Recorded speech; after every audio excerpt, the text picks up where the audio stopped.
معزز سامعین کرام، السلام علیکم۔ حضرت صہیب رضی اللہ عنہ بھی حضرت عمار رضی اللہ عنہ کے ساتھ مسلمان ہوئے۔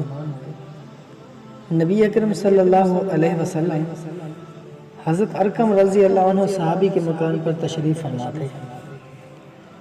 یہ دونوں حضرات علیحدہ علیحدہ حاضر خدمت ہوئے اور مکان کے دروازہ پر دونوں اتفاقیہ اکٹھے ہو گئے۔ ہر ایک نے دوسرے کی غرض معلوم کی تو ایک ہی غرض یعنی اسلام لانا اور حضور صلی اللہ علیہ وسلم کے فیض سے مستفید ہونا دونوں کا مقصد تھا۔ اسلام لائے اور اسلام لانے کے بعد جو اس زمانہ میں اس قلیل اور کمزور جماعت کو پیش آتا تھا وہ پیش آیا۔ ہر طرح ستائے گئے، تکلیفیں پہنچائی گئی۔ آخر تنگ آ کر ہجرت کا ارادہ فرمایا تو کافروں کو یہ چیز بھی گوارا نہ تھی کہ یہ لوگ کسی دوسری ہی جگہ جا کر آرام سے زندگی بسر کر لیں۔ اس لیے جس کسی کی ہجرت کا حال معلوم ہوتا تھا اس کو پکڑنے کی کوشش کرتے تھے کہ تکالیف سے نجات نہ پا سکے۔ چنانچہ ان کا بھی پیچھا کیا گیا اور ایک جماعت ان کو پکڑنے کے لیے گئی۔ انہوں نے اپنا ترکش سنبھالا جس میں تیر تھے اور ان لوگوں سے کہا کہ دیکھو، تمہیں معلوم ہے کہ میں تم سب سے زیادہ تیر انداز ہوں۔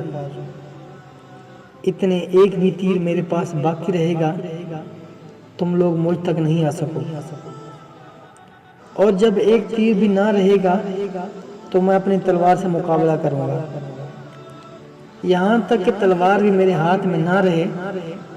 اس کے بعد جو تم سے ہو سکے کرنا۔ اس لیے اگر تم چاہو تو اپنی جان کے بدلے میں اپنے مال کا پتہ بتلا سکتا ہوں جو مکہ میں ہے،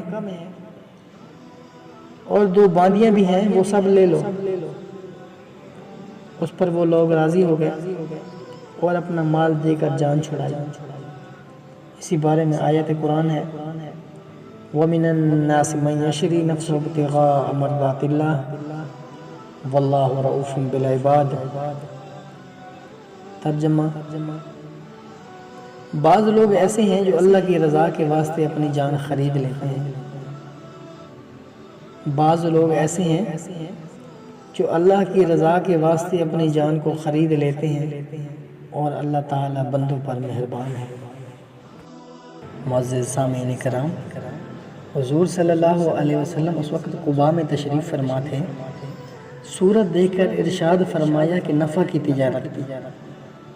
صہیب رضی اللہ عنہ کہتے ہیں کہ حضور صلی اللہ علیہ وسلم اس وقت کھجور نوش فرما رہے تھے اور میری آنکھ دکھ رہی تھی۔ میں بھی ساتھ کھانے لگا۔